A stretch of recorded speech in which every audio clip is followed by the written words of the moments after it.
Thank you, ladies and gentlemen, for joining us once again on the State of Freedom. The State of Freedom is a listener-supported podcast. We're committed to pursuing the truth about policymaking, decisions, and situations in Louisiana and at the national level that stand to impact our freedoms. Please become a monthly supporter of the State of Freedom at freedomstate.us as we continue to expand the voice of liberty across Louisiana and beyond. Blanco Brothers has been in business in Louisiana for about 30 years now. I have personal experience with this company, and I know others who have as well. If you have a business or a home and you've got roofing, gutter, sheet metal issues at all, one number you need to know, and that's Blanco Brothers Construction. He will treat you right financially, and he will take very good care of you with regard to the quality of the service that he provides. I cannot recommend Blanco Brothers Construction more highly enough. Memorize the number 225-226-4222. Blanco Brothers Construction, the very best in the business. Good morning, everybody. Welcome to the State of Freedom, where we are grounded in faith and the Constitution, and we are committed to giving voice to the truth, living with courage, and taking action. It is Thursday, January 29th at 10 a.m. Central, and I'm Danielle Walker, joined by my friend and co-host, the Watchdog in Chief of Louisiana Citizen Advocacy Group, Chris Alexander. Good morning, Chris. How are you doing? Good morning, Danielle. How are you? I'm excellent. I'm As kind of giddy like, as yes. As giddy as I am? Yes, I am as giddy as you are. We are coming to you live this morning on Voice of the People USA TV and radio network, on Rumble, X, YouTube, and Facebook. And you can always catch us later on our audio-only podcast platforms like Spotify and Apple Podcast. Well, joining us today is a friend of the show, a relentless warrior and voice of truth amidst the noise and narrative chaos, a dear brother in Christ, Professor Dave Clements. Let me bring him forward. Good morning, Professor. How are you? I'm good. Thank you for having me. Oh, you're so welcome. And I would just want to mention that if anyone who's watching is not subscribed to the Professor's Record, Professor Clements' Substack, please do that, because his commentaries are biblically grounded, clear-eyed. I find them very provocative, very honest, and I cannot recommend them highly enough. So please check that out. And today we have a lot of exciting developments on the election integrity front, justice for 2020 as well, that we want to talk about. So it's going to be a very fun show. I don't know when the last time I've been this excited was. It may have been The last time you saw David Clements. Well, probably, but we've had some bumpy roads. And I think, the last time I've probably been this excited, I think, was Inauguration Day for Trump in 25 last year. I think that's the last time I've been this excited. This is about on the same level. Yeah, exactly. It is. So let me read the scripture of the day before we get into all of the good stuff. It is 1 Corinthians chapter 13, verses 12 to 13. And this is a familiar one. It says, "For now we see but a faint reflection of riddles and mysteries, as though reflected in a mirror. But one day we will see face to face. My understanding is incomplete now, but one day I will understand everything, just as everything about me has been fully understood. Until then, there are three things that remain: faith, hope, and love. Yet love surpasses them all. So above all else, let love be the beautiful prize for which you run." And I was reading that. The Lord brought me to that passage this morning, and it was such a comfort, and it gave me a fresh wave of peace, because in it, the Apostle Paul is acknowledging that right now we can't understand everything that's happening in the world around us, and we can't even understand or reason through everything that's happened in our own lives. We can only see and understand fragments of the full picture. But one day, when we meet the Lord, he will give us a complete understanding of it all and show us how it was all woven together for our good and for his purposes. So Paul's charge to us as we live in this life of seeing in part and understanding in part is to run with love, because love is what births hope and faith. And if we cling tightly to faith, hope, and love, we will make it to the finish line as a winner in this life. Danielle, that's probably one of the top two or three of my favorite passages in the entire scripture. It Mm, always moves me when I read that because yeah. at bottom it is all about love. There's an older version of that passage where St. Paul says, "Now I but see through a glass darkly, but Mhm. then face to face." And I've always found that so powerful. And when you think about it, if we could see fully and face to face now, there would be no reason to have operative faith in our lives. So we have to see with the eyes of faith in this life. And speaking of which, Danielle, it looks as though our faith has been vindicated in a very profound and real way. And here to talk about that today is the one and only David Clements. David, only I'm trying to keep this a secret, okay? Because only a few 100,000 people will probably see this, and as long as we limit it to that, I think we'll be okay. But you really are my favorite guest on the State of Freedom, uh, and I just have to tell you that. I could just Um, sit and really listen to you talk, and I always learn. So I really really appreciate you taking the time to be with us today. well, don't tell anyone, but you guys are my favorite show. All right. Yeah, We I'm. won't tell us David, all. I We'll really we'll didn't just know be that. controversial. I'll That's an honor. apologize. Even if it is partially in jest, it's still an honor. Well, Um, you're definitely my favorite show in the state of Louisiana, and awesome. Very good. I think that's We'll the take God's that for honest now, truth. and we can aspire to broader things, to bigger things. Yeah. Yeah. But David, I want to start here by reciting something that you said yesterday, and just ask you to get into this because I'm just giddy with excitement to hear what you have to say. Yesterday, you said it's officially safe for conservative Inc. to start talking about rigged elections and acting like they were at the forefront the whole time. Obviously, that was precipitated by the FBI raid in Fulton yesterday. Talk to us about it. Well, it's you want to be gracious and happy for the exposure, right? Yeah. Um, but what just drives me up a wall is that many of these influencers have hundreds of thousands, if not millions, of followers. And now I'm even seeing like Georgia politicians showing up so proud of the work that we've done in securing elections. And I'm like, I don't know you. I know every Georgia fighter out there. I mean, every state I've been to, everyone but West Virginia. I've met the people that have slogged it out.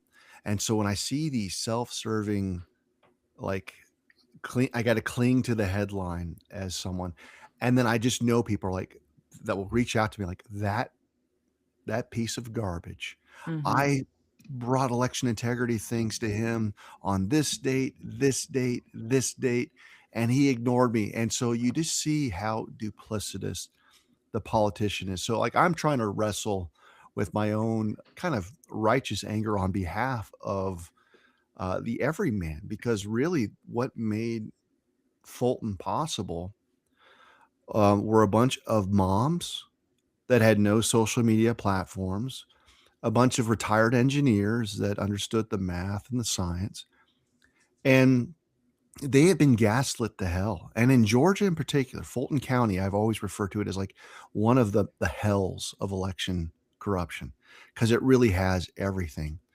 And so when I see the efforts of like Garland Favorito, Joe Rossi, Kevin Moncla, these are people that showed up to meetings every week when no one was there, no one cared, everyone told them to give up. Yeah. And so, like on the one hand, I'm elated that we're seeing finally justice and vindication, and there's some wrinkles on why I'm more encouraged now. So people that have followed me, I'd be the first one to tell you if, yeah, I wouldn't get your hopes too high because we've seen what happened in Maricopa when they got the ballots and the audit went nowhere. But this is a different season, and so I'm going to try to be joyful this morning, but I can't tell you I'm also just so defensive over the everyday citizen that gave us this opportunity. And so a big shout out to all of the Georgia freedom fighters, because really this is a day that we should be celebrating them, not the Johnny come latelys, not the Georgia politicians.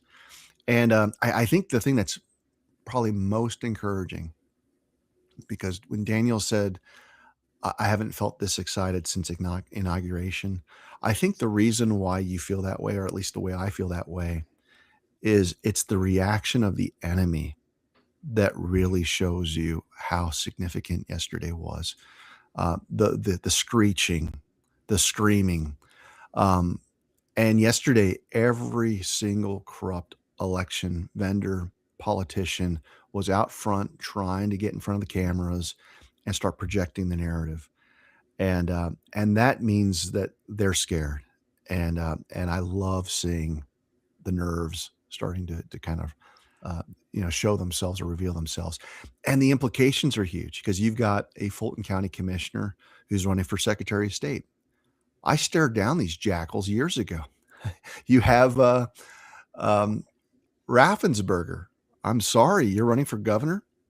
Well, once the thing is upended, um, see the exit, because you're not going to be a candidate in. I'll give it 90 days. You won't be a candidate. Maybe Let me mayor of prophesy prison. that into the ether right now. Raffensperger won't be a candidate in 90 Yeah. days based on what's going to come out. Yeah. So it's that kind of stuff that makes this so so exciting. But you also have other places on deck.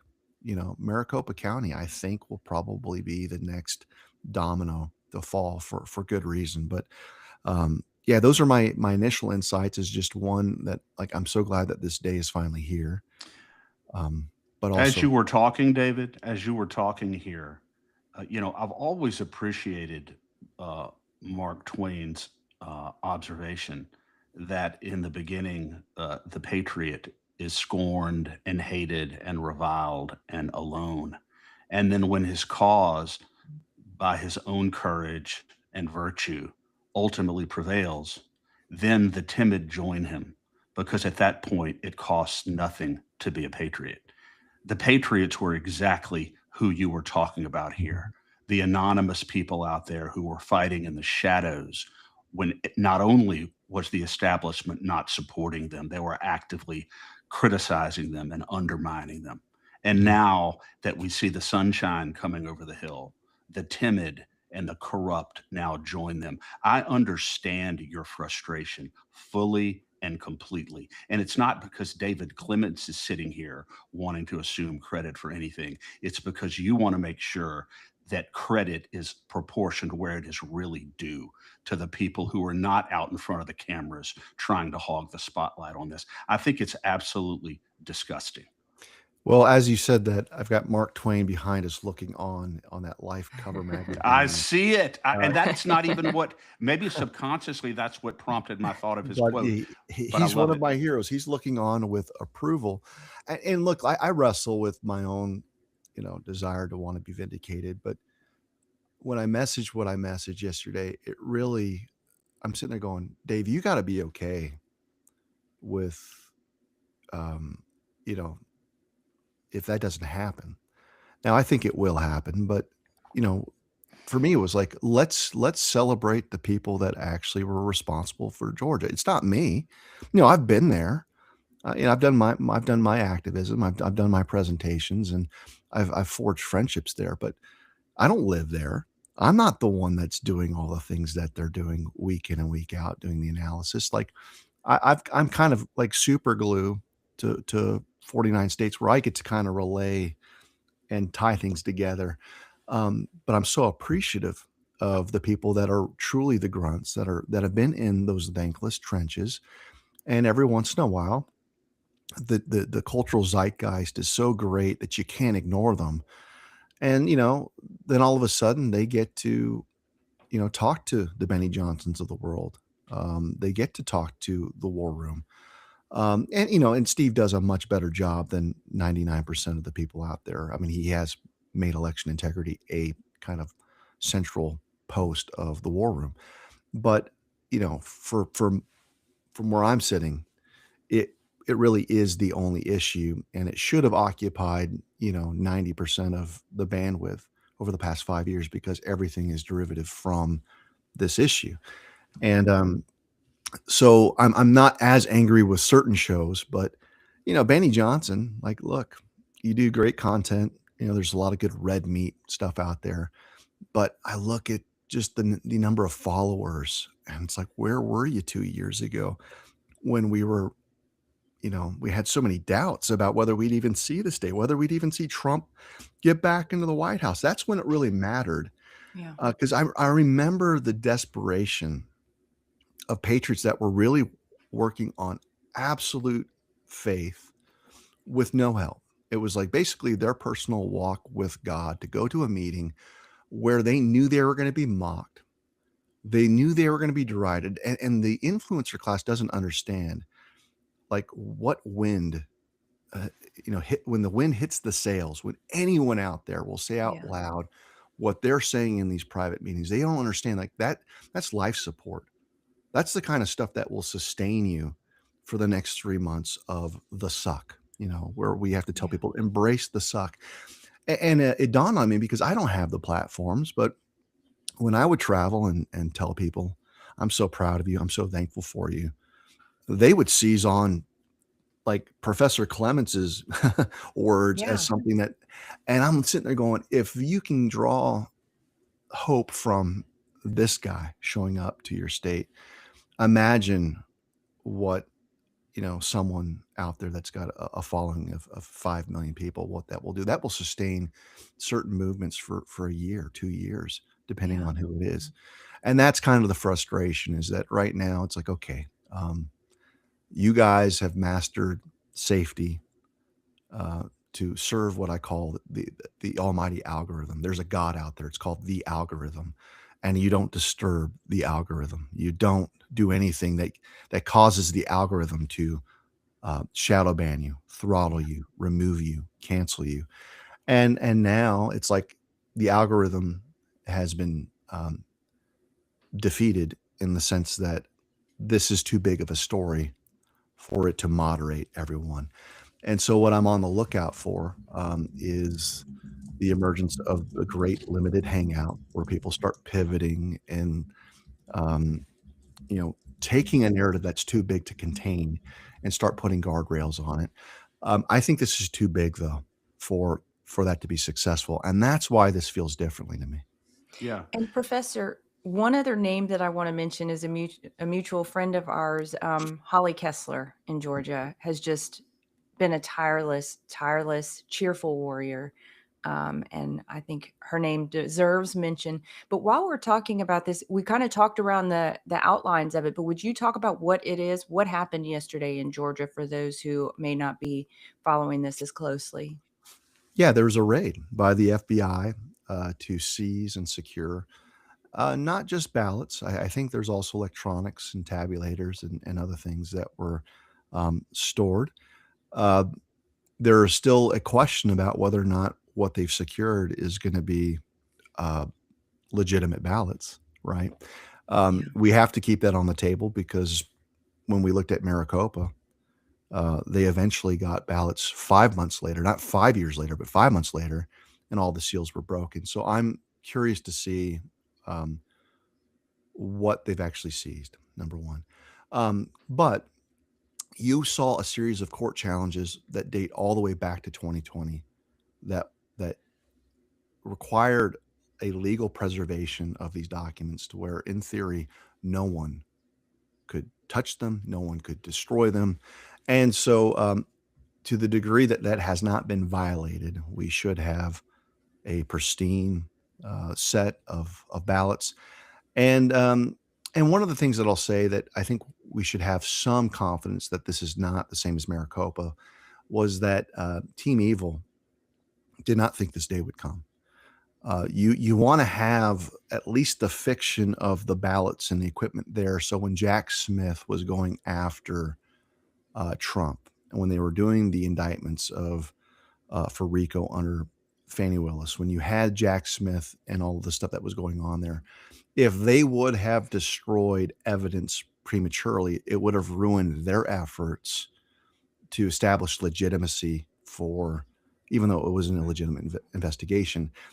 You need to have kind of the trappings of something that looks like it's lawful. And so when you go after Trump in a prosecution and it's about overturning an election, even if you're a bad guy, you have to maintain the facade of holding on to documents. And so I think that might be one of those just God things where they played along.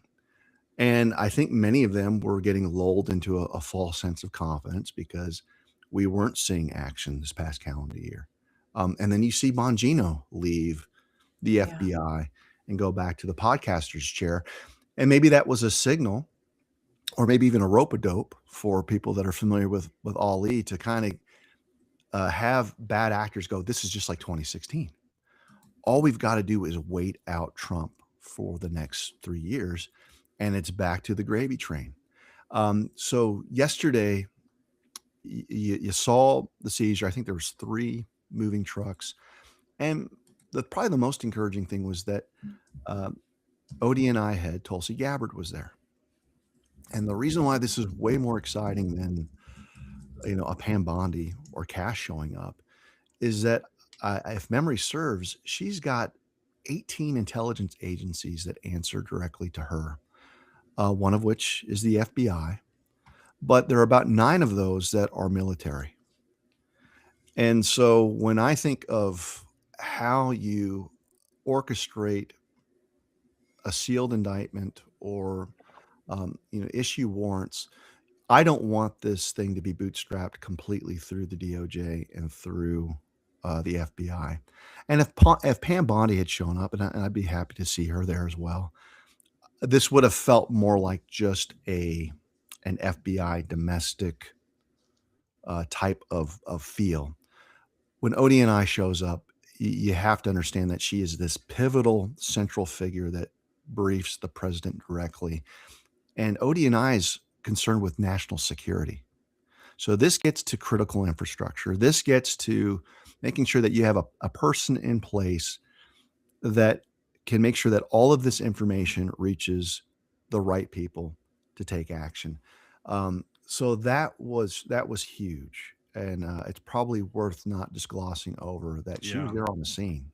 Yeah. Yeah. David, I think it's worth mentioning here also that this was not some jackleg, overly aggressive FBI operation. The FBI gave these officials ample opportunity through amicable requests to turn this information over. They were more than patient with them.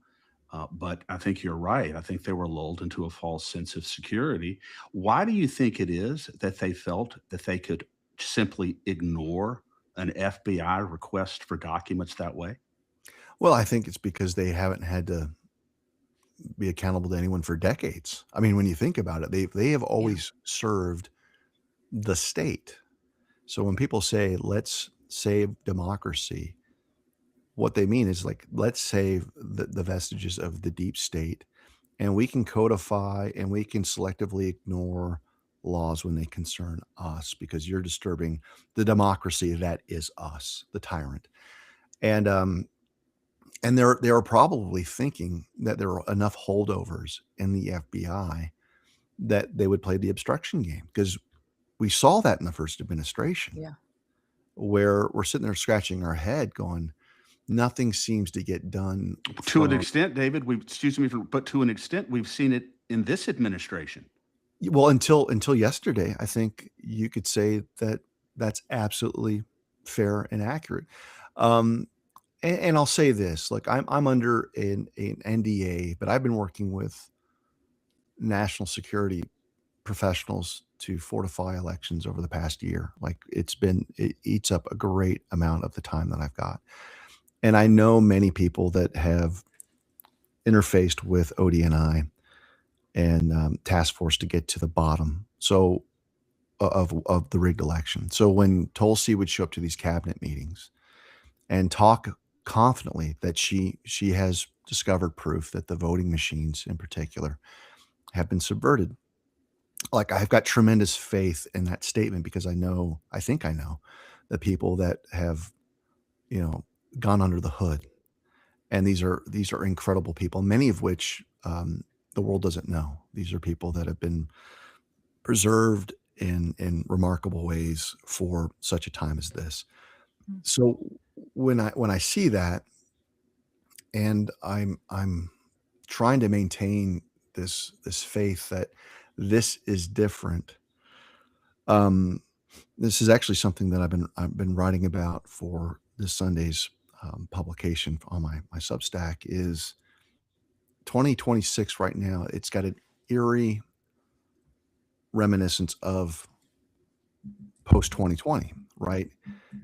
When you get and you look at the summer of love, and then you've got kind of a snapshot of Minneapolis. You've got the shootings involving Kyle Rittenhouse, but then you've got the pretty and good incidences where they were put down. You had the clamoring for getting ballots in 2021 in Maricopa. We've got the ballots, and so a cynical black-pilled person could reasonably say, "Why would we expect anything different?" And it always goes back to the same idea of even now I'm seeing politicians of the radical left, many of which were selected, like Senator Ossoff in Georgia. He put out a big statement about how egregious this is. We've got everyone worried about what's going to happen to the tabulators and the ballots and the stuff. Are they going to be tampered with at the behest of Trump? Now, this is important because I said this from day one as to why Trump couldn't do what he legally was able to do in 2021, which was to take everything. Because at that point, all of those talking points were ready to go even then. Yeah. That's why you had Mark Warner. That's why you had the congressional hearings. That's why you had Kamala Harris. And everyone was ready for Trump to take the machines, to take the ballots. And they already had this baked in narrative of how vulnerable the machines were and how insecure the processes were, to project a narrative that he is now monkeying with all of the electronics, all of the data, to say that this tyrant really is the one that stole November 3rd, 2020. And in remarkable restraint, he didn't. So now you had 4 or 5 years of us to come up to speed and to know the truth, that when these posts are coming out from senators that are sitting right now, when the posts are coming out from every Fulton County official, it doesn't have the effect that they were hoping for.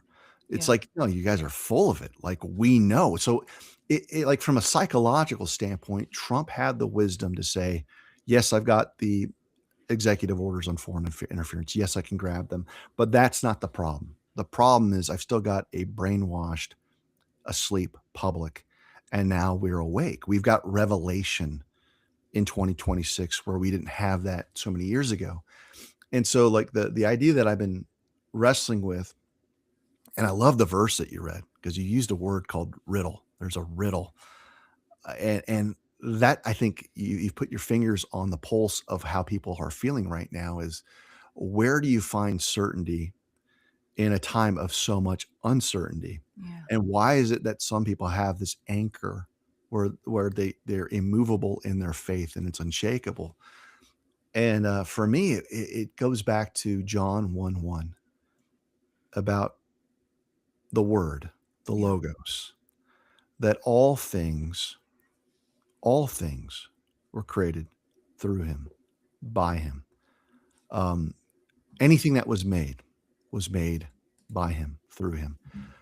And so if that's true, that means all of the laws of physics that govern the entire freaking universe only work because of this guy named Jesus. And when you start getting into like the physics of what had to exist for the conditions of life. So when I think of my heart is still beating, and I've got breath that I draw, and I've got a mind that can process information, when I just look at how the universe was ordered to get to this certain place, the mathematics are off the charts on how to sustain life to begin with. So why don't we treat like laws that govern gravity as with as much sincerity of thought when we look at something called truth. Hmm. So truth to me is like a law of physics.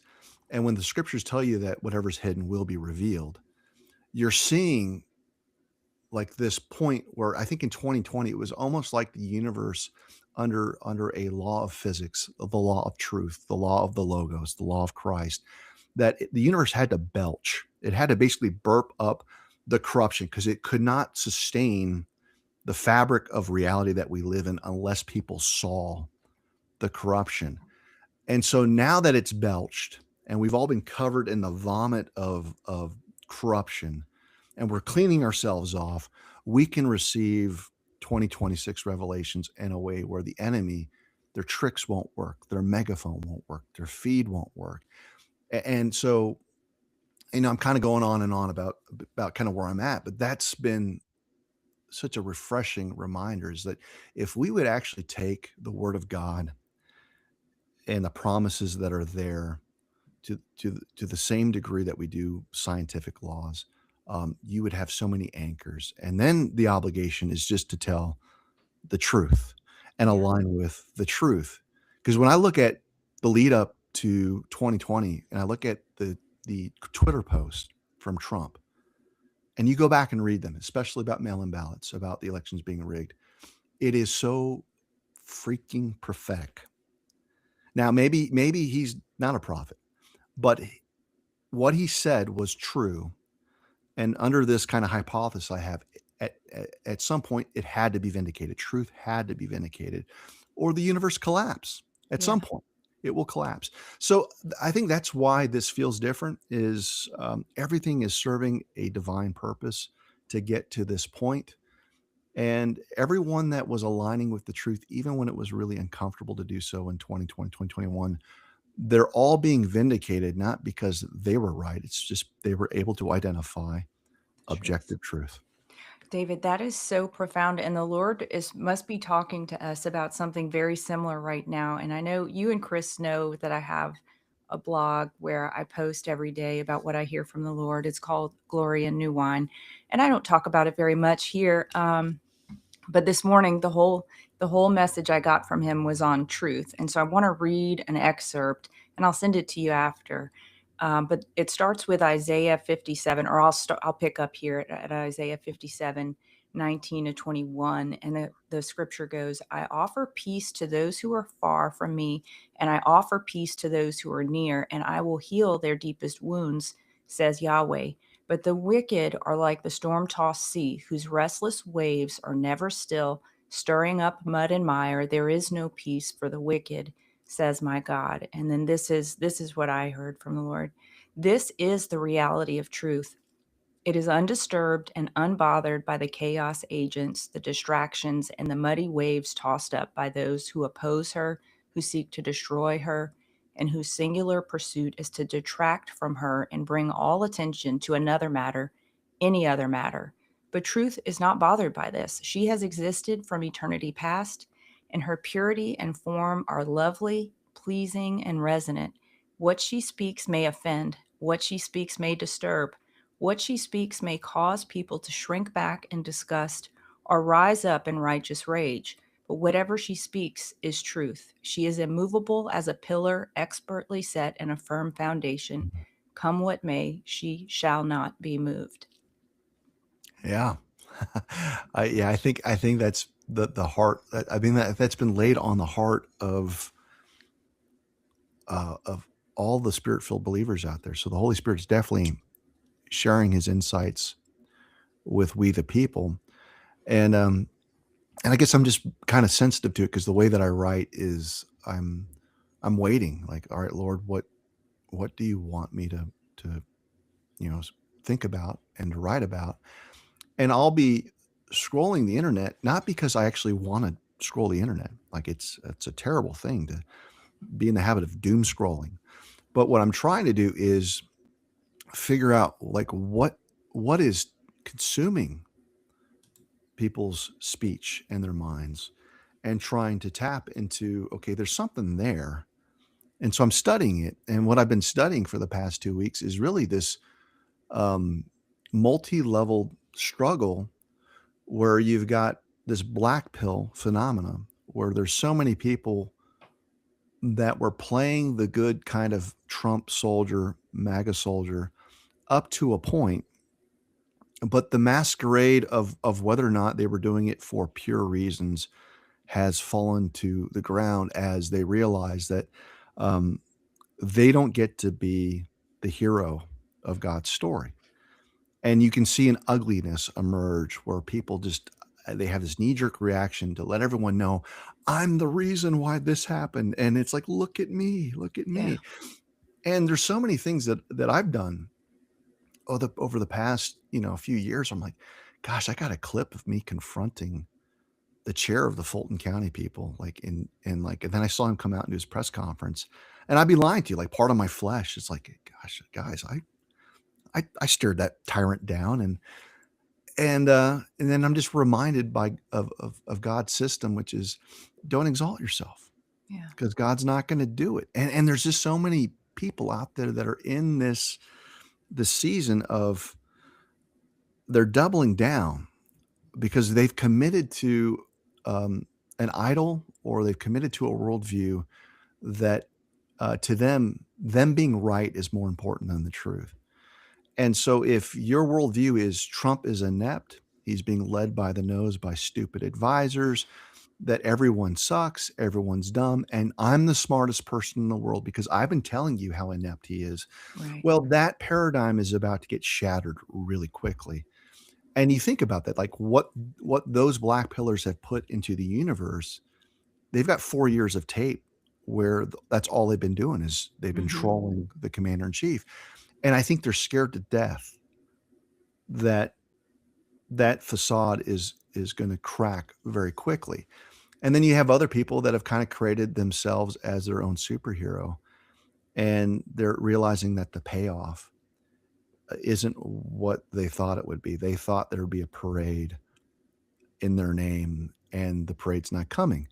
So those that have kind of said, okay, wait a minute, God gets all the glory. We're not just saying that. We're not giving it lip service, but not only does he get all the glory, he deserves all the glory, and we should delight in who he is, and that he allows us to hang out with him through this process. Those people have joy.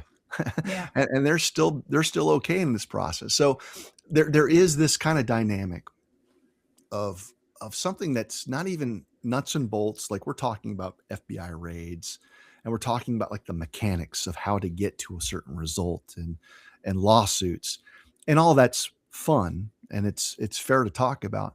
But there's a human drama that's going on between those rigid structural lines that is fascinating to look at. And so anyway, I'll yield the floor. But I think one fascinating layer of that we're seeing play out, and I kind of just started having maybe eyes to see it this morning. So last night, my mom was asking me, she's like, "What is all this Minnesota stuff a distraction from?" And I was like, "It's not a distraction. I mean, it's kind of the thing." And then I was like, this morning, I was like, "No, it is a distraction. It's being used. Whether it's meant to be a distraction or it's not is not the point. It is a distraction and it is being used as such because look at the news cycle. I mean, Trump is flooding the zone yet again. He is using, okay, we've got Minnesota on fire over there. Now's a great time for Tulsi and the FBI to go to Georgia. How about, why don't we just see if we can get Eric Coomer deposed this week? That would be pretty awesome. Let's see what else we can do. I just think it's such a beautiful thing to see all this stuff percolating in the midst of what the chaos that they are driving is actually shoving the narrative down to a simmer on these other things, it seems like. I don't know if you feel that way. well, I do, and I think both sides are using it to the degree that they can. And I think the false sense of confidence that the enemy has is that I don't think they quite believe the enormity of the plan that Trump has. And I know that they don't because there's many patriots that don't believe in the enormity of the plan that Trump has. And this gets into some of the white hat stuff that people feel very, very silly to talk about. One of those is being Q. I'm sitting there going, all right, if you're still walking past Q like it's not a thing, Like, okay, go for it. But there are so many things that are showing that Trump has never relied on variables that he doesn't have complete control over. So I Yeah. think a lot of our frustration as civilians is, well, did he see what I did, or did he see what this group did, or I've maintained from the beginning that he can't be in this position of defeating the New World Order and defeating the Marxist reset unless he's got victory established before he takes step onto the battlefield. I mean, that's kind of what the whole art Yeah. of war ethos is. And the one thing that we are never privy to is the role of the military. I mean, and so it's like you've got all of these commentators that will try to fill in the gaps, but they're only filling the gaps in with what they know, which is a civilian system. Even the attorneys that I talk to. And I'm like, I get that. And I understand why you might do that. But Trump isn't like your typical CEO. He's the president, he's the commander in chief, which means he has resources and intelligence that no one does. And he would be an absolute fool if he wasn't front loading all of his game planning into an area that most of us can't see. I mean, this is strategic wisdom at the highest level. And so that's why I drew attention to Tulsi Gabbard being there from a standpoint of ODNI. I think that's the reason why you can't walk past even his most recent post where he says, "Hey, do you think I should run for a fourth term?" Right. And people just walk past that. I'm sitting there going, like, that shows your own psychosis, because it's like it hints at something that shows that this guy is on another level. And but because it is so mind bending, the implications of a fourth term, whatever that means, continuity of government, whatever that means, that it even the enemy, because they've all told themselves this guy's dumb, he's an idiot, we don't have to worry about it, wait it out. Well, um, watch out, because it's not just Minneapolis. And all these things that the radical left thinks is serving their interests from the chaos, and to have Antifa feel really, really confident, and they do feel really confident right Yeah. now. If you actually look at the way that they're behaving, they do not think there are going to be any lasting or real repercussions in the Twin Cities. Yeah. Well, let them feel that way, because it's not Minneapolis. There's at least 12 cities that are going to be crushed in a good way. And it's going to happen so quickly. The magnitude of what Trump is ready to do to quell this, because he's smart enough to know that you can't piecemeal this. It's like, no, Yeah. you need to slap the bully down with the hand of God, if you will. And it's not going to be the National Guard. The National Guard will play a role, Yeah. but keep in mind there was a Supreme Court case recently decided where the Supreme Court seemed to rule against Trump at first blush, which is you can't just go to the National Guard. There's an ordinary course of things that you have to do. And you're sitting there going, well, what is the ordinary course? You start researching. It seems to suggest that the ordinary course means you send the Marines first, which is so counterintuitive, because the Marines are better trained. They've got more experience for these types of situations than the National Guard. But then you can bring in the National Guard. So it was a procedural kind of slap on the wrist. And almost immediately, Trump put out a truth post. I'm pulling out the National Guard in California. I'm pulling out the National Guard in Portland. But when crime does come back, he's already telling, he knows it's going to happen. Mhm. Something bigger and better is going to be used.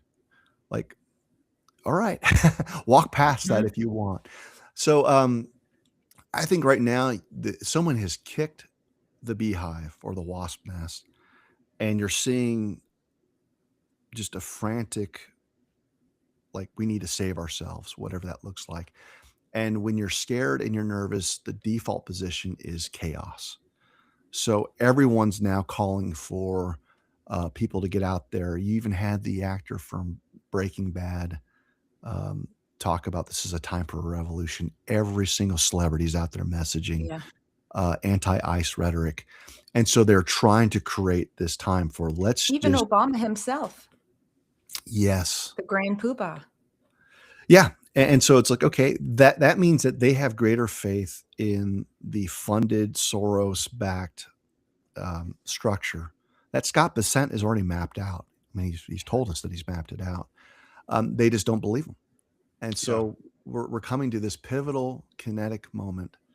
But the big difference between this pivotal kinetic moment in 2026 versus 2020 was before we were so brainwashed that we might have gotten caught up in the blame game and the accusation of Trump being a tyrant. And they don't have that now. And that was probably the biggest piece on the chessboard that Trump had to deal with for this very moment. And David, explain, if you will, so our listeners will be well armed. Explain the legal and the constitutional, not the political, but the legal and the constitutional justification for what occurred yesterday. Okay, so you've got a series of kind of steps leading up to this point. If you're just looking at the laws that are on the books, you had letters of preservation that were set forth years ago. Now, the warrant provides some details on what they're doing, but it's clear that everyone knows this is about 2020, right? Yeah. So if you're on Team Evil, you're going to say this was already litigated. Every case has been, gone through the court system. We've heard that constantly. Gosh. Constantly, and they're even raising statute of limitations. So if I'm in the Department of Justice, I need to figure out ahead of time, like, why are those obstacles that are going to be raised, why are they deficient? Why are we not barred by the statute of limitations? This is why Tulsi's presence seems to suggest that they're going to be looking not only at RICO, but if they're smart, it'd be seditious conspiracy, because the seditious conspiracy component starts getting into areas where the statute of limitations tolling continues to get kicked out into the future to the degree that people are keeping the conspiracy alive. And even yesterday, there were actions and acts of bad actors that are complicit, keeping their seditious conspiracy alive. Can you give us an example of that from yesterday, David? Okay, so you had several custodians of the ballots, whether you're a commissioner, like you've got a de facto position as a Fulton County commissioner on securing and safeguarding elections, because many of these commissions are the canvassing board that certifies and says that our election is pure as the driven snow. Well, when they've been put on notice that it's not, and they've been apprised of facts of illegality, and they've done everything that they can to keep people from hearing the truth, so much so that even when the state election board comes forward and tells them, yeah, we've got 300,000 votes here that are legal, and they dig in, their obstruction can be used as evidence of their knowledge, because no one's going to say, yeah, I'm part of a seditious conspiracy and we're agreeing to overthrow the government. So I think there's been enough obstruction that you can just detail that it's overwhelming that as they provide their talking points, that this is an assault on the people's vote, when the receipts are proved that the assault took place, as we all know, in 2020. The sympathy for these people is going to be so low that there's going to be hell to pay. So that's kind of the micro level. Is like, how do you defeat statute of limitations, number one, legally? I think it's pretty easy, but it's only easy if you're identifying a cause of action that truly encompasses what we're seeing here. Because if you're going to get into the weeds on something that's really, really mundane, and you're just looking at voter rights legislation or HAVA, even a judge will tell you that, okay, why didn't you bring this earlier? And then you get into the standing trap, which is what most of us have dealt with, is you've got a bunch of people that have facts on the merits, and the judges weed them out, saying, you waited too long or you filed too early, right? The sword and the shield. Well, seditious conspiracy really takes you out of that.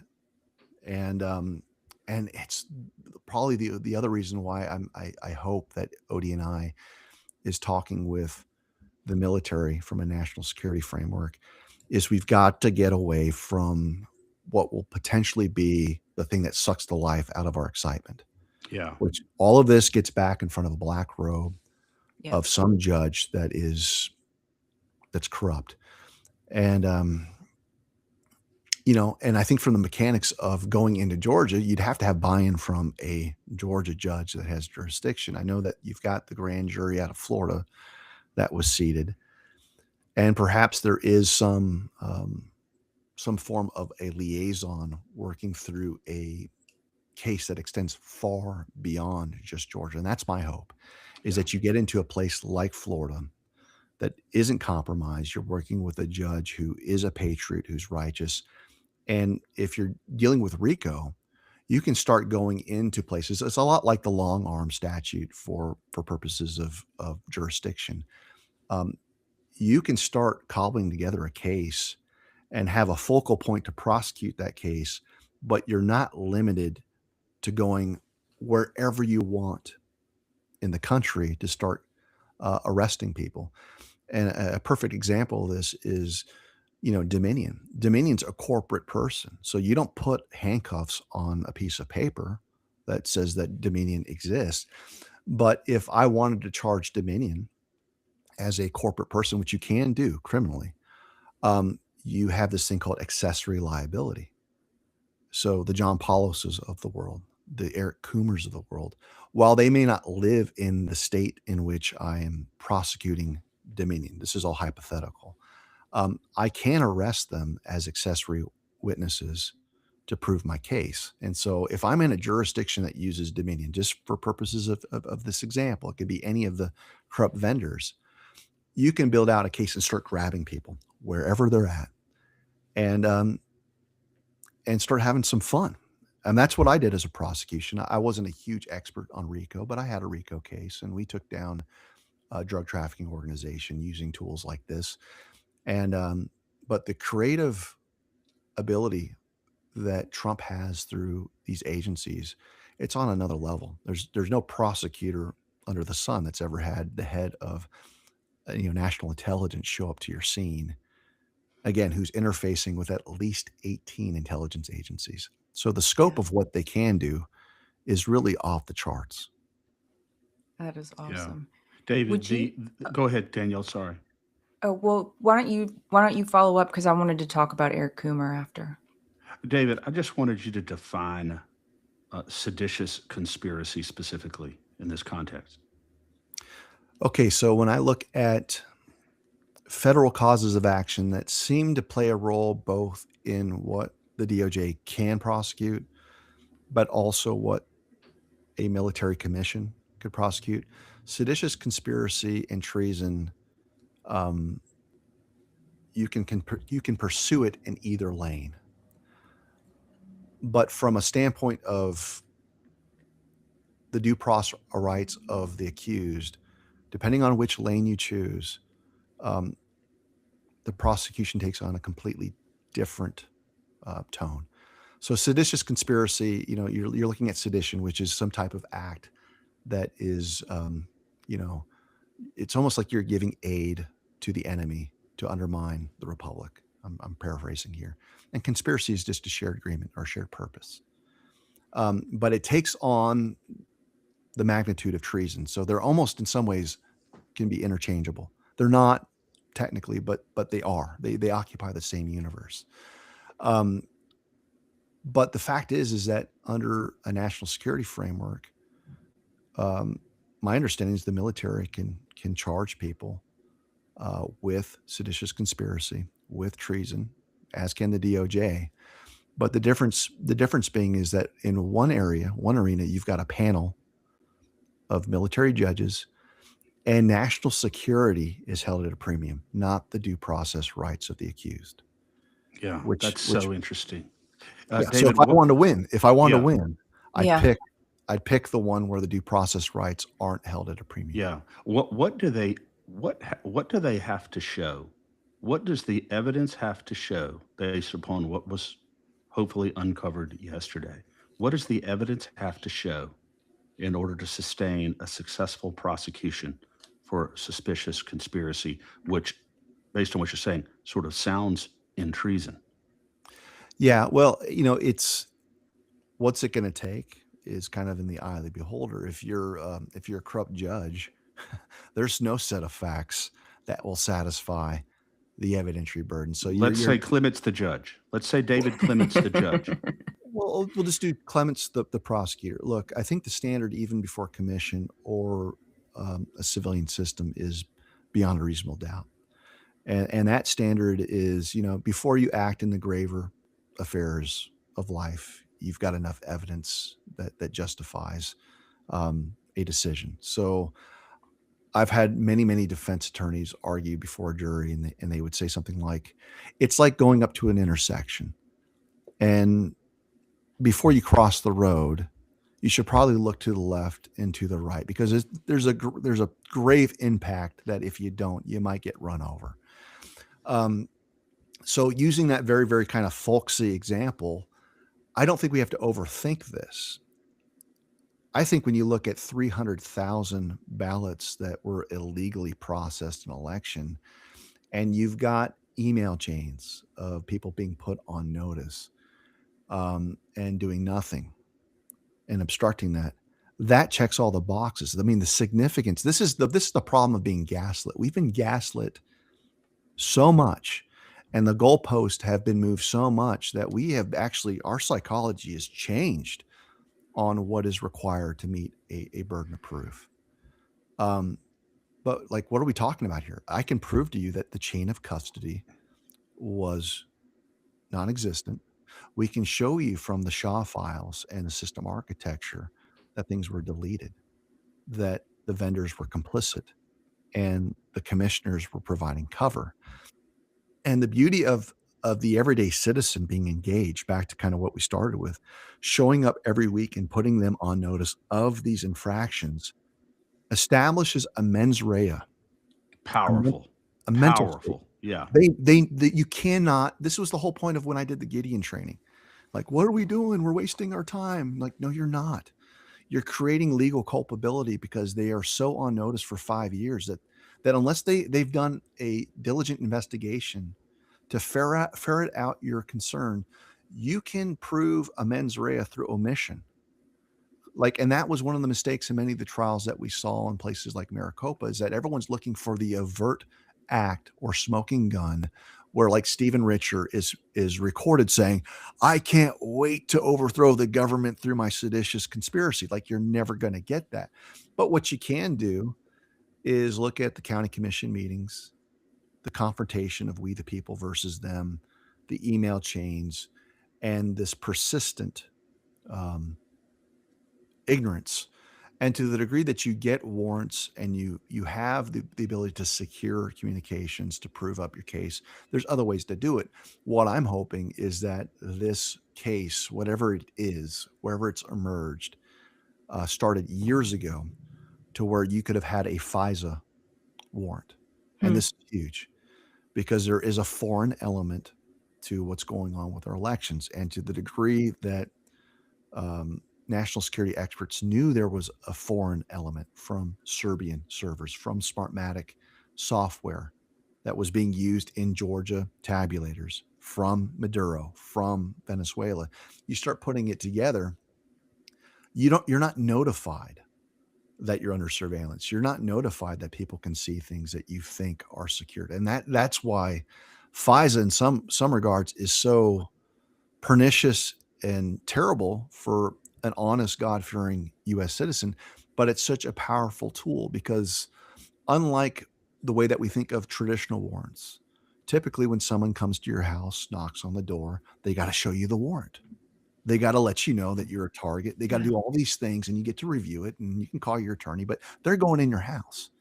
FISA doesn't work that way. Most people that are under a warrant under FISA, they have no idea that they're being monitored. And I think that that's probably something that's been happening. I can't tell you conclusively, but again, you've got the director of national intelligence on the scene debriefing 18 intelligence agencies, including 9 military ones. And so the ability to get things from the NSA and look at computers and look at laptops and tap phones, for better lack of a term. I've Yeah. seen depositions and stuff where signal chats have been read into the record. So if these people think that they're even communicating through secure comms, it really depends on just how serious the government has taken this, not just since Trump got in a year ago. I mean, this really gets into kind of the more speculative stuff on continuity of government. Why I'm so fascinated with the idea that Trump had power that was uh, still in existence during the Biden regime, and to what respect could intelligence still be gathered in a legal fashion? And I know that's probably going to be beyond the scope of what most people have considered, but I'll just throw it out there just so I don't confuse people. On April 1st, 2020, there is a ton of evidence that suggests that Trump triggered continuity of government, meaning he gave the edict to the government at the time saying we need to reopen the government by Easter. And everyone not only gave him the proverbial bird, they worked against him to the point where they started talking about mail-in ballots. They knew about the rigging of elections. In fact, just 7 days after Easter was the first post from Trump that's saying, look, they're going to try to rig the elections through mail-in ballots. So he was so sensitive to what was about to transpire that it's quite remarkable. So that means he would have had to have had military advisors saying, all right, we don't know where the line is, sir, but a bioweapon was just unleashed that is murdering U.S. citizens. That's an act of war. We've got enough evidence, sir, that the electoral process is so compromised that you have senators and representatives that are not legitimate even now. So when you look at continuity of government and this thing called Directive 40, it encompasses times where, like, if you had a nuclear bomb and it fell on DC and it eradicated 75% of the government, like, it's an emergency dynamic to have your government survive. So when you look at what happened through this seditious election code and the bioweapon, you can actually legally check off all the boxes on why Trump's sitting there going, I don't know if I'm going to be able to preserve my power as commander in chief because the coup is on. They're not going to let me get to office in 8 months. Is there a lawful way to preserve your power? And that's what Directive 40 is all about. And he's indicated that because he kept showing that incomprehensible immigration chart at dozens of rallies where he's got a little box that points to April 1st, 2020, and it says Trump left office or Trump leaves office. Yeah. And he said it as much. He said it at Quantico. He's talked about being the 45th, 46th, and 47th president. So I say this, that this might be so mind-blowing for some people, but if you want to make sense of the red pill dispenser that is Biden, that seemed to have no real power when it came to hardened military assets. You think about that. There was not one theater of war that he could actually take the military into. You had a botched withdrawal in Afghanistan, which shows that he had no power.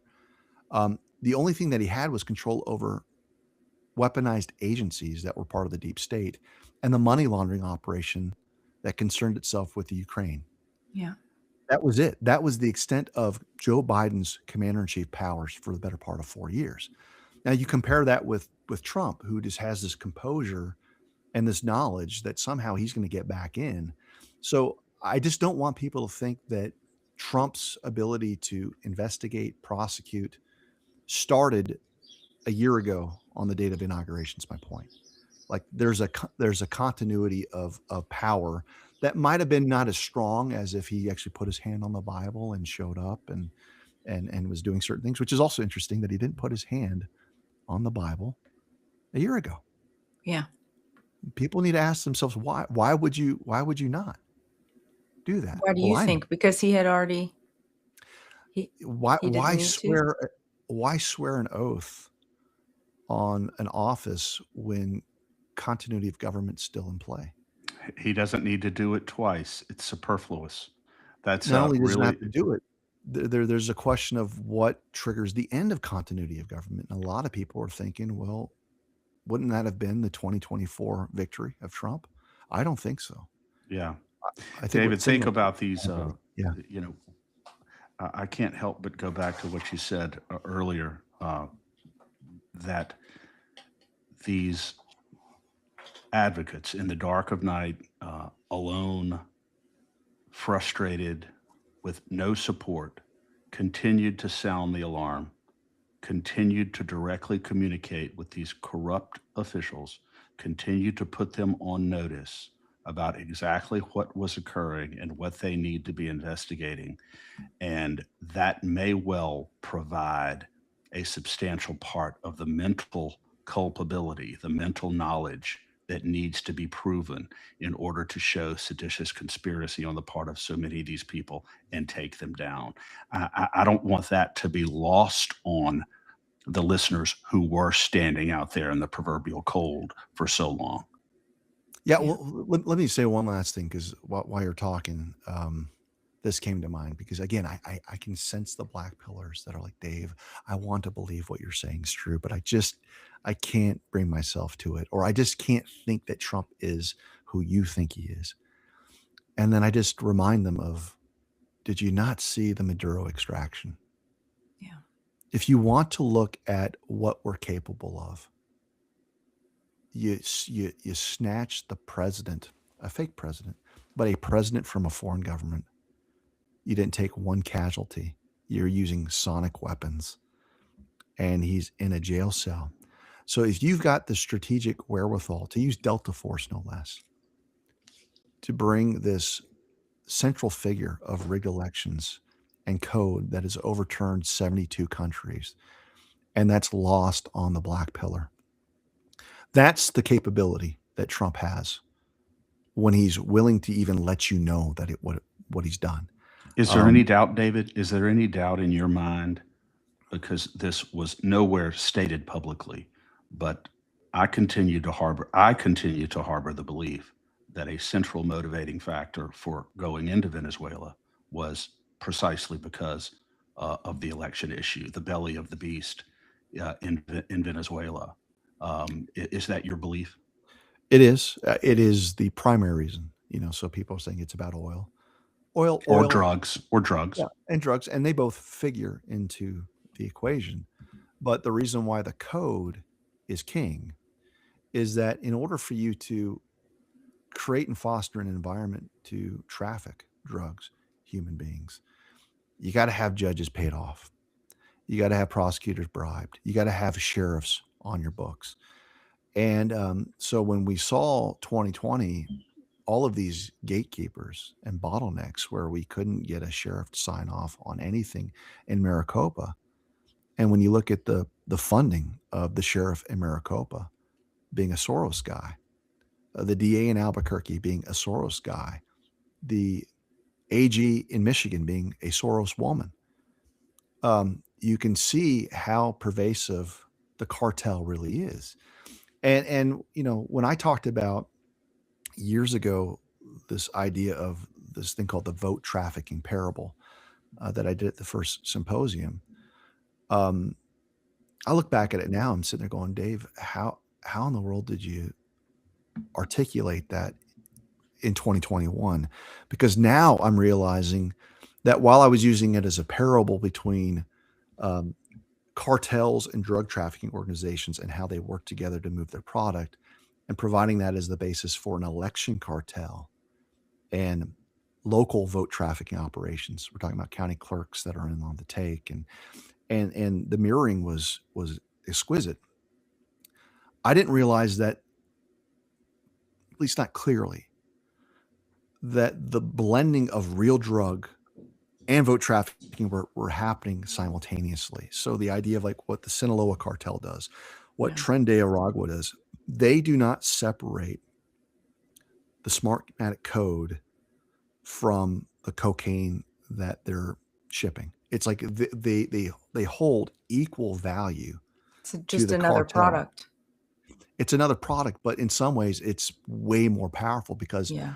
it was Smartmatic that allowed them to survive in a referendum election in Venezuela. It was the Smartmatic product that got a Marxist sympathizer known as Barack Obama to win in Cook County, Illinois, against Hillary Clinton, who was known to the world. The idea that Yeah. a no-name senator so quickly beat someone, even as disgusting as Hillary was, but Hillary really was not outed back in the mid 2000s. She wasn't reviled like she is now back then. So the fact that they were able to have a sample size of just how powerful that tool is, that the leader of the free world, they're going to steal a few elections, change the trajectory of Barack Obama in 2006, 2007, and then use that as a springboard because Obama retooled the ability for Dominion and all of these vending groups to proliferate throughout the United States, even though they had foreign ties. Yeah. And that's coming out. And then just to continue go from country to country to country shows you that like that was something that was allowing them to have new channels to get their drug product into these countries. Because again, if you can't do business there and your biggest problem is you've got secure borders, well, what happened to our borders? You've got judges that are righteous, not anymore. And this really hits home with me because I was a border prosecutor. I mean, I was the senior HIDTA attorney here in New Mexico.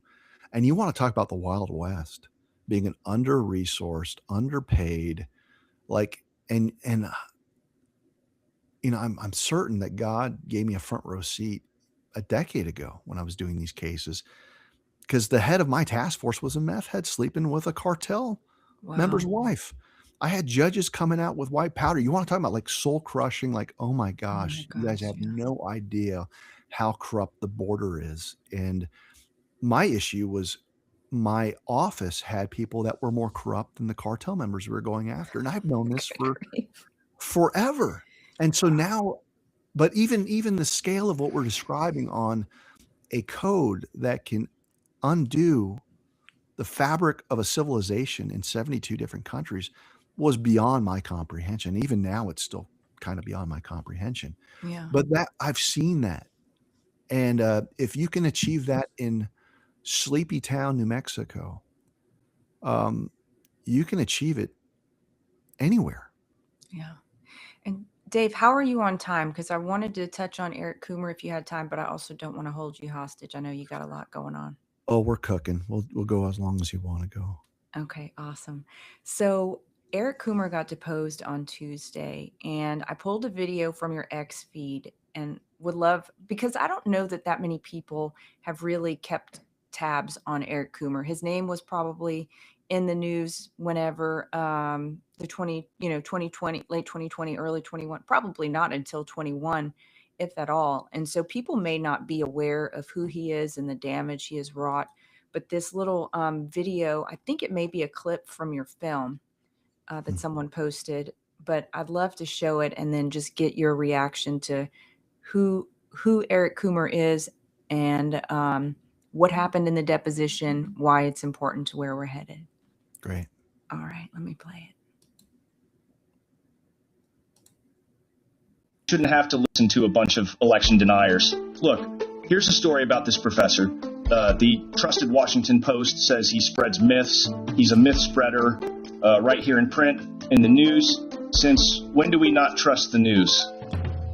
Heinrich or Eric, whatever your name is, I'm glad you wanted to discuss my credibility, because there's a witness that overheard you during a meeting leading up to the 2020 election. His name is Joe Altman, a tech CEO and system architect expert. Eric Coomer is the Director of Strategy and Security for Dominion Voting Systems.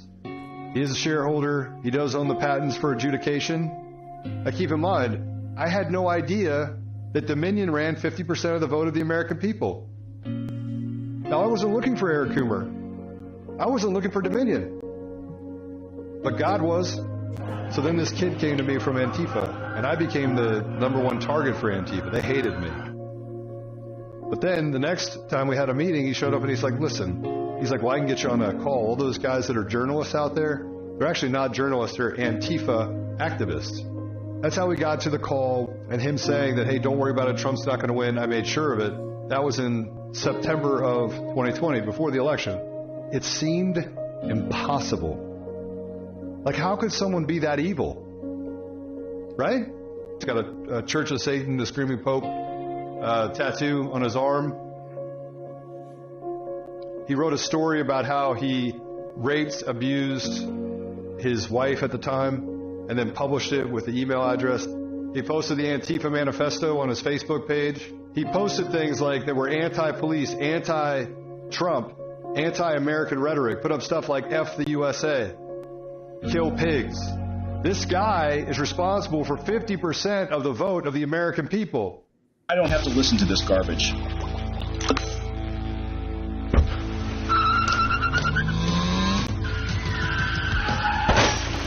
So you had a little accident down there, huh? No. Okay, there are tons of witnesses down there described you to a T.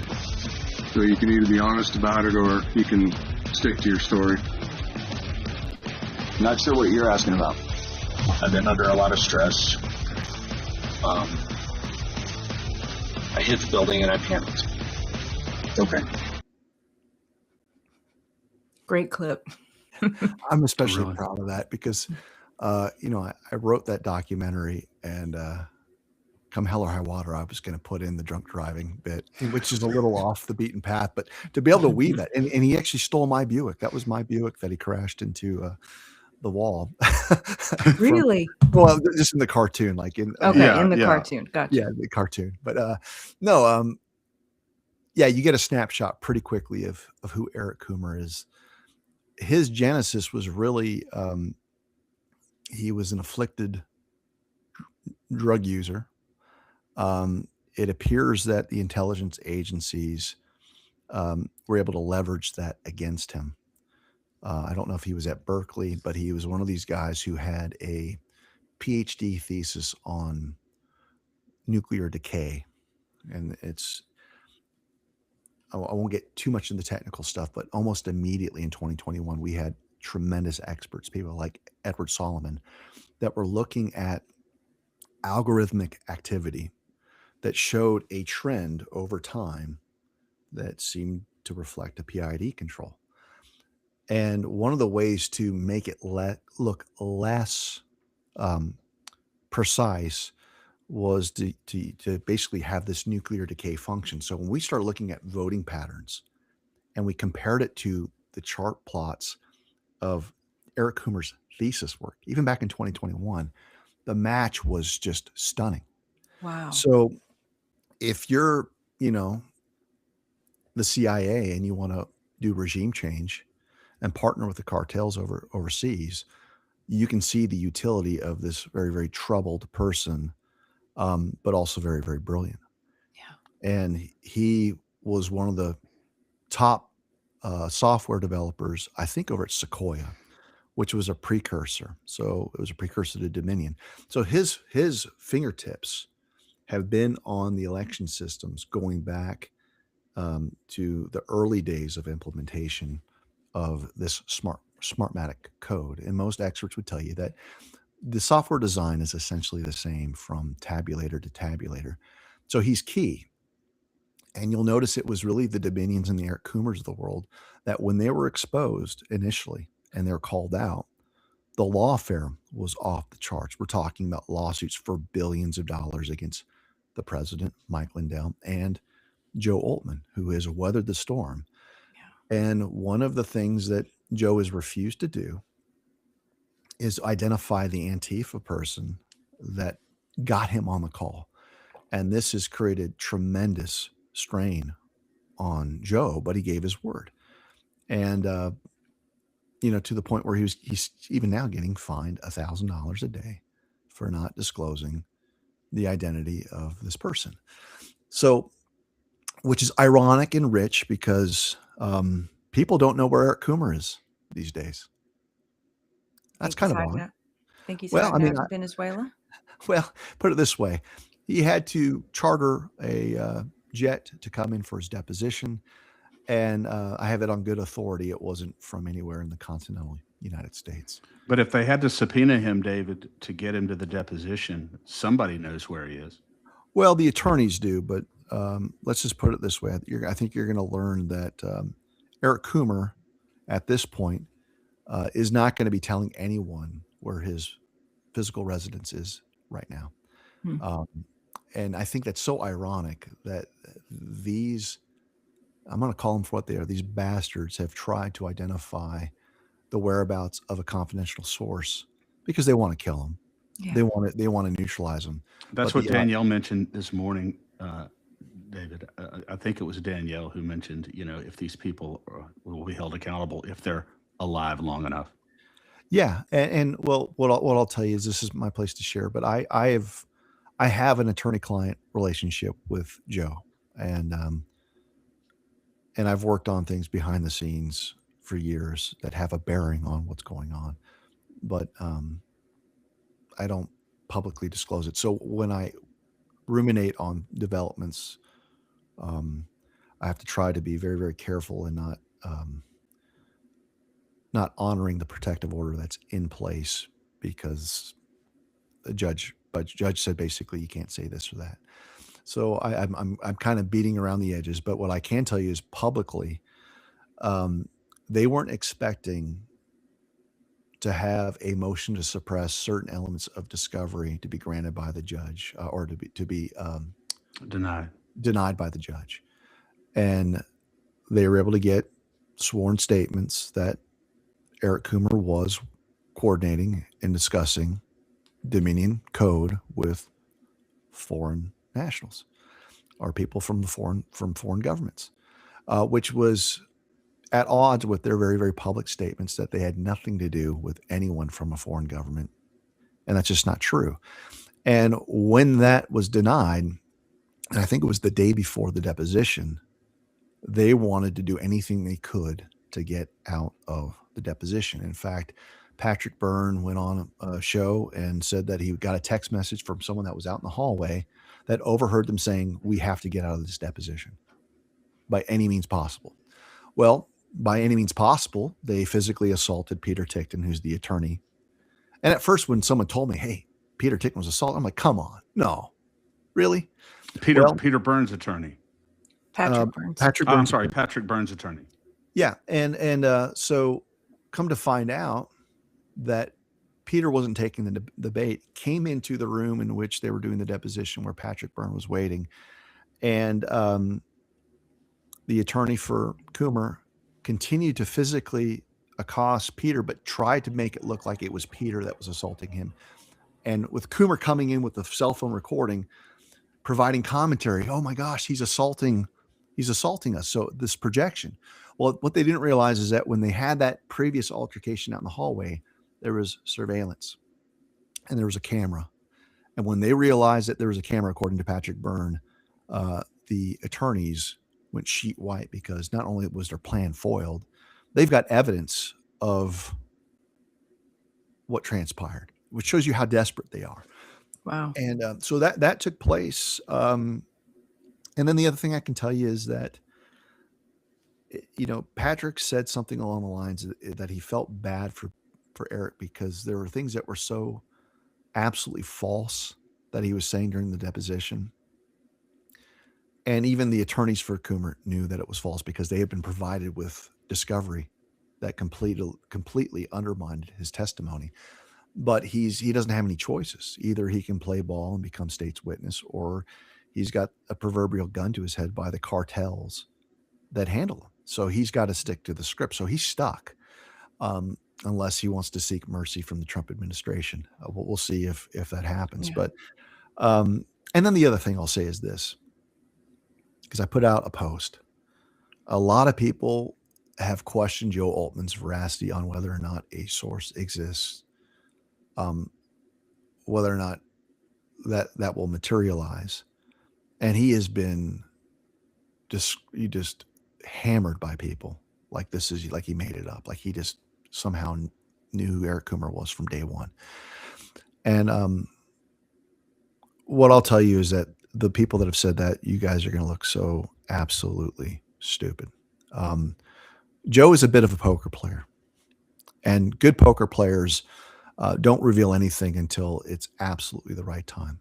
And so the fact that he's had the patience and the wherewithal to withstand the bullying, the lawfare, the intimidation from Antifa judges that have tried to basically scare the hell out of him. They've tried to kill him. I mean, Joe's had several attempts on his life where they've come to his home, shot at his home, sent powder in the mail. He has been through hell, and he has never backed off. Well, he created an environment where everyone doubled down and dug in, and they're so sure he doesn't have a source.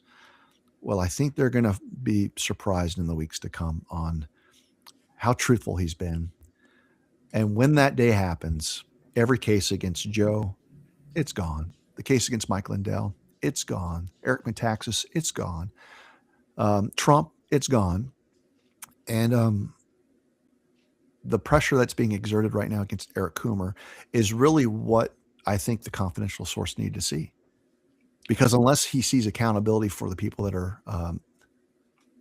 are just absolutely criminal, you're not going to come out. But I think we're at a place now where he can, or she can, or it can. Yeah. Okay. What kind of David? What kind of vindication, assuming all of this plays out the way that it should, and the truth is finally and fully revealed? What are the implications for victims like Mike Lindell and others, as far as both civil remuneration and some kind of public justice? Well, number one, you've got a lot of settlements that were secured through coercion and duress. Rudy Giuliani, the Hoff brothers. I mean, these people have been absolutely destroyed financially to twist their arm. Sidney Powell. So what happens when you find out that not only are there cartel ties to these vendors, but the attorneys, and the attorneys knew, and they signed off under Rule 11 that what's in the pleadings is true and accurate to the best of their knowledge. What if there's proof that they knew far more and they were perpetuating a fraud on the court, and it's provable? Well, if you can prove that, you can automatically go back and start moving courts to set aside settlement agreements, to set aside plea deals. And so the ramifications are huge. I mean, the Hoff brothers, in particular, the Gateway Pundit, have been absolutely maligned by Ruby, Freeman, and Shea Moss. Now, think of the circumstances of what's going on in Fulton County right now. If you get a criminal prosecution and you've got all these videos of her talking about how important the USB drives are and everything else, if and when indictments come against them, it vindicates the truthfulness of the Hoff brothers and the Gateway Pundit, which means they should not only be able to set aside settlement agreements, they should get remuneration and they should be restored. Of course, they don't have the money, these tyrants. Same thing with Rudy Giuliani. Same thing with the plea deal from Sidney Powell. That was a misdemeanor deal.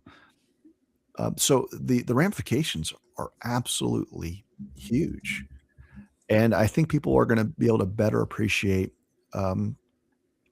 Joe Altman, because he's someone that, what drives people crazy about him is also what makes him so resilient, which is he might be the most stubborn, hard-headed person I've ever met, and I love him. But that stubborn hard-headedness has created in him a spirit that is so defiant against corruption. And a judge can sit there and try to scare the hell out of this man, and he looks at her with absolute defiance, and he's willing to go the distance. And so it's really cool right now to see finally him have some joy. Yeah, that's 'Cause awesome. he's like I talked to him yesterday. It's the most joyful I've heard him. And I've prayed for that man. I have been through some dark times with him. And yesterday, he felt like he just said it over. It's like, it's Christmas.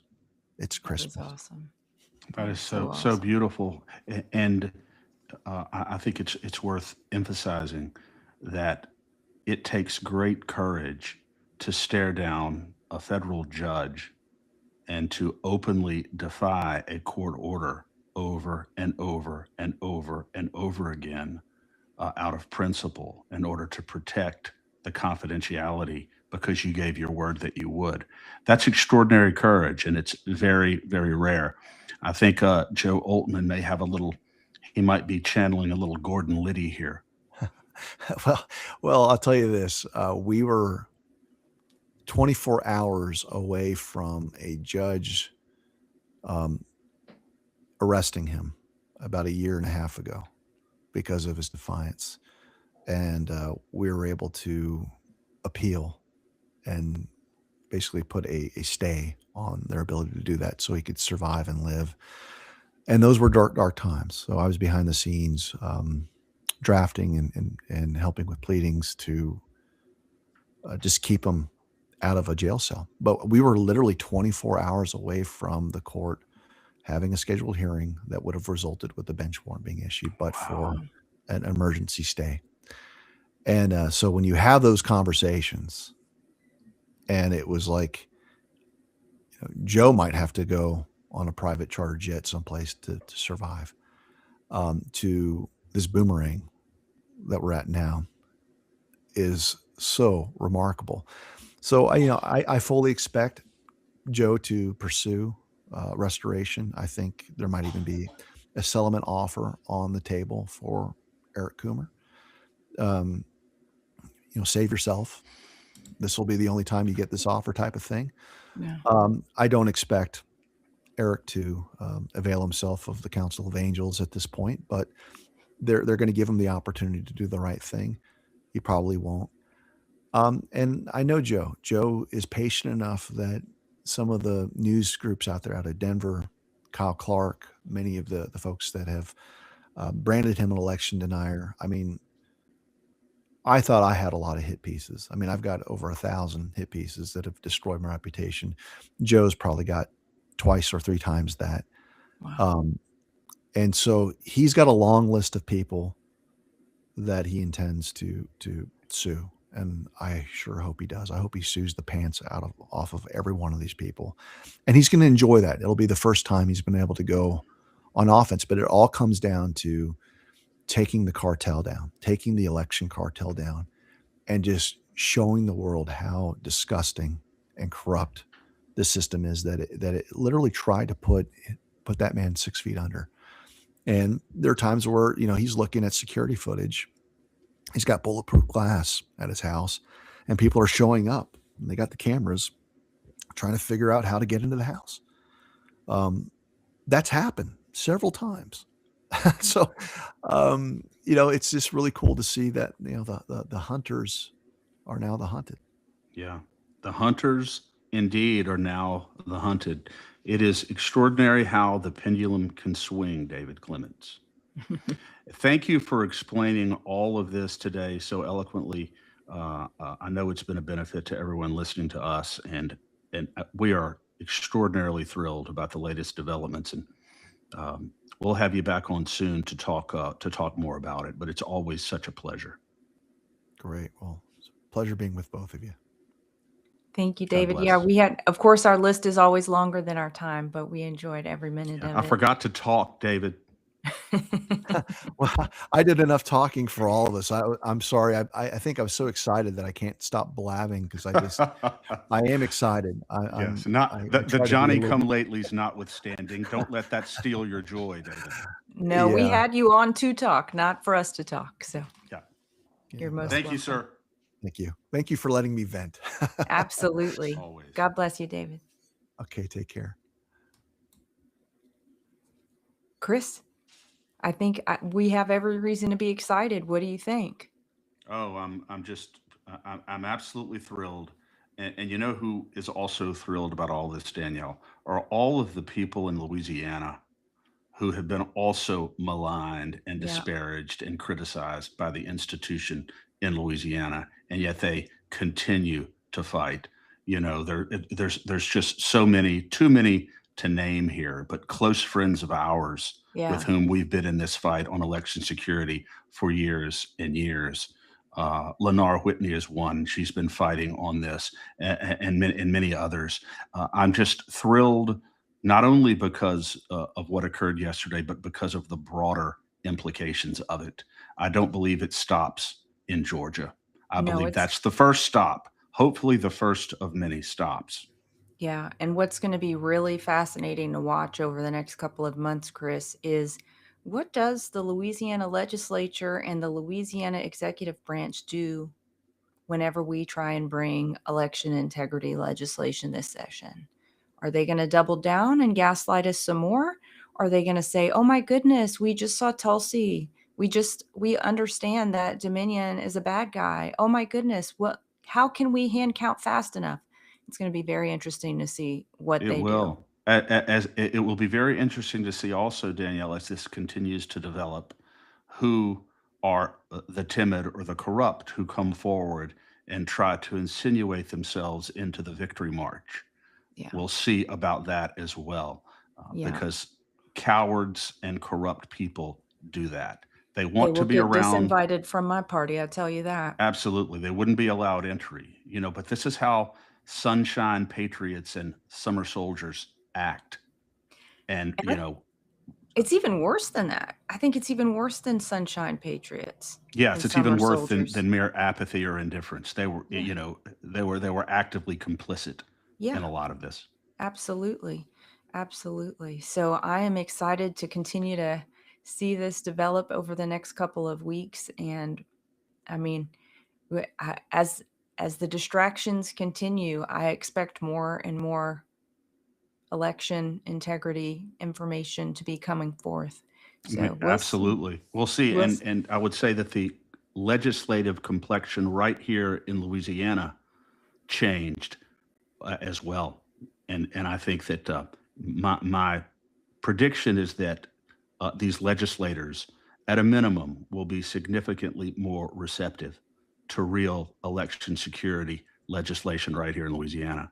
And hopefully that will be the case. If it's not, they're far more obtuse than I thought they were, and they're pretty damn obtuse already. Yeah. Well, and that's the nicest way you could put it, Chris. That's true. I try not to cuss on the air. Well, listen, let's get to a couple of our sponsors because I'm really excited about them, and then I want to make some announcements afterward. We have a new sponsor called PokeClaw. You want to talk about PokeClaw? I'll put up the graphic here. Absolutely. Great family fun, Danielle, right here in Baton Rouge. Pokey Claw, right here in Mid City in Baton Rouge. It's Baton Rouge's newest claw machine arcade. Jenin absolutely loves it.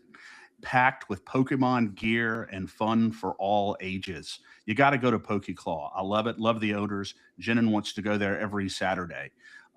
It's just a wonderful place to go for the family, for the kids. Pokey Claw. Amazing. Awesome. And how about Cayo Fuego? Well, let me tell you, I went up to Cayo Fuego a couple of weeks ago in Pineville, and I said, these guys have got to sponsor the State of Freedom. It's just unbelievable. Whether it's the flame grilled carne asada or a signature mango margarita, I had one of those too. They're serving up a literal feast of freedom at Cayo Fuego. It's just extraordinary. I love the owners, Andres and Jose. They run such a great restaurant. The service is extraordinary. The atmosphere is great. So if you're in Pineville in the Alexandria area or passing through, or if you live there, go to Cayo Fuego and tell them the State of Freedom sent you. Yeah, awesome. I just looking at their website, I got so hungry yesterday I couldn't stand myself. It makes me want to drive up to Cayo Fuego now. It's just unbelievable. One of the owners there, Danielle, Jose, started off working as a busboy, I believe, in one of the restaurants up in Pineville. Wow. Learned the business, worked his way up. Great American success story.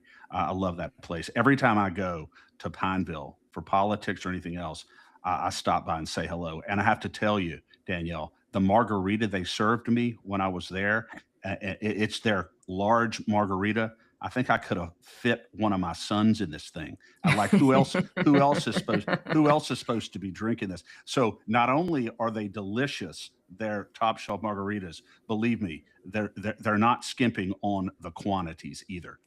Well, that's a great endorsement, Chris. Thank Yes, you. it And a big thank you is. to Kaya Fuego. That's Yeah, amazing. you come home and say, "But Mom, I only had one." Yeah, but it was 4 gallons.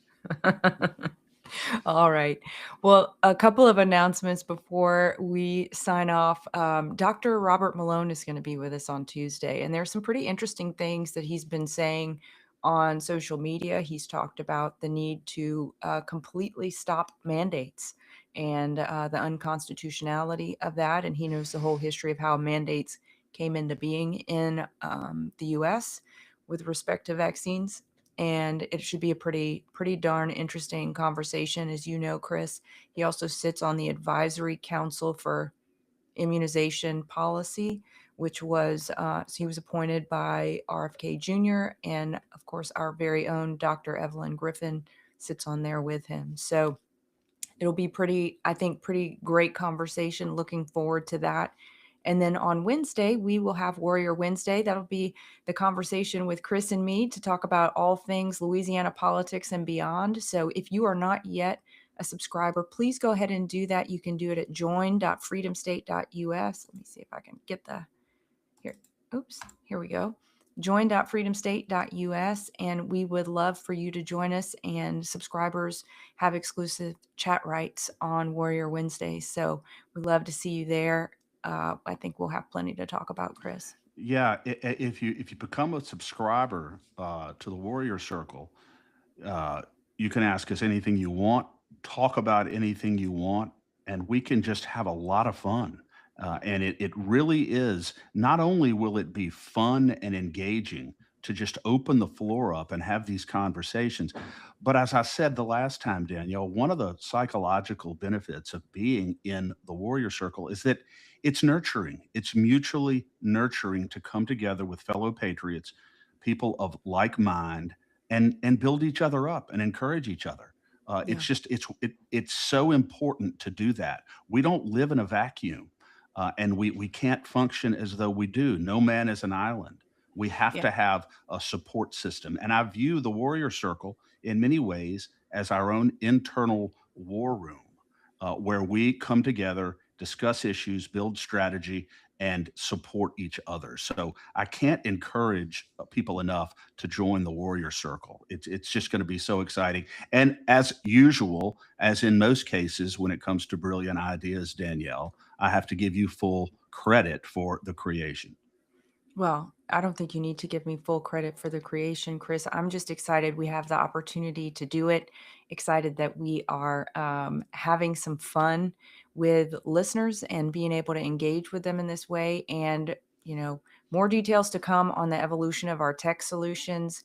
Y'all know that we have struggled on that front to get things working very well, but we are praying that we'll have a good solution for you very shortly. So that we can have a very effective conversation on Wednesday. So stay tuned on that. If you're on the Facebook group or whatever venue you are taking a look at for the Warrior Circle, stay tuned. We'll keep you posted through those venues. And the great thing about being friends with patriots, Danielle, surrounding yourself with patriots, is they would come on and try to log in every single week for the next year until they get in successfully, because patriots don't quit. So Yeah. patriots are warriors. So hopefully the tech issues are resolved, and we can move forward smoothly on the Warrior Circle now. But look, even if not, patriots never quit, and quitters are not patriots. So we don't want any quitters in the Warrior Circle. If you're a quitter, sorry, but we can't accept your application. I'm just letting you know. Well, you put it differently than me. I'm over here thanking people for their patience, and you're saying, stick with us. So Absolutely, stick we with us. cover both angles. That's very, very, very true. But it's always a pleasure, Danielle. It's always extraordinary to have David Clements on. I find Yeah. myself in those rare situations where I'm just sitting and listening intently because I just want to absorb so much of what he says. He is such a valuable resource Yeah. to liberty and to freedom. No question about it. What a blessing. But God bless you, Danielle. Have a great day, and we shall reconvene soon. God bless you, Chris. Talk to you soon. Thank you.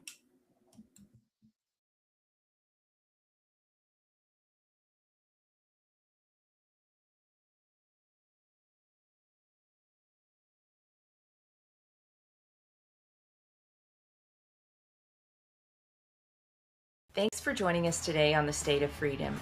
Be sure and check out the show notes for this episode. You can always go there and find the calls to action and resources mentioned in the show, and you can find out more information about our advertisers there as well. If you want to learn more about us or support our work, visit freedomstate.us. To get involved with Louisiana Citizen Advocacy Group, visit lacag.org. We'll see you next time. God bless.